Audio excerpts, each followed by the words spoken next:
పవన్ కళ్యాణ్ గారు వారాహి దీక్ష చేస్తున్నారనేటువంటి ప్రచారాన్ని మనం తీసుకెళ్తున్నాం తప్ప, వారాహి దీక్ష ఎందుకు చేయాలి అనేది విషయం ముందు మనం పాయింట్ ఔట్ చేసుకుంటే, ఈ వారాహి దీక్షను 2023 జూన్ నెలలోనే పవన్ కళ్యాణ్ గారు ఇప్పుడున్నటువంటి ప్రముఖమైనటువంటి డిప్యూటీ సీఎం గారు ఇది మొదలుపెట్టిన విషయం మనకి గత సంవత్సరం జరిగిన విషయం. దాన్ని మొదలుకొని ఆయన ఈ సంవత్సరంలో కూడా ఈ పంచమి రోజున అంటే మొన్న సోమవారం రోజునే జరిగింది, స్టార్ట్ అయింది. అంటే సోమవారం రోజునే దానికి గణప పూజ ప్రారంభం చేశారు.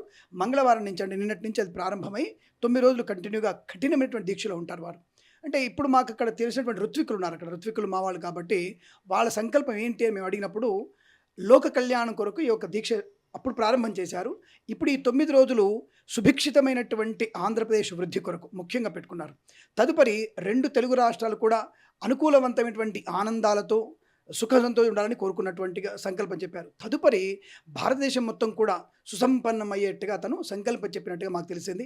చాలా మంచి సంకల్పంతో ఆయన ముందుకెళ్తున్నారు.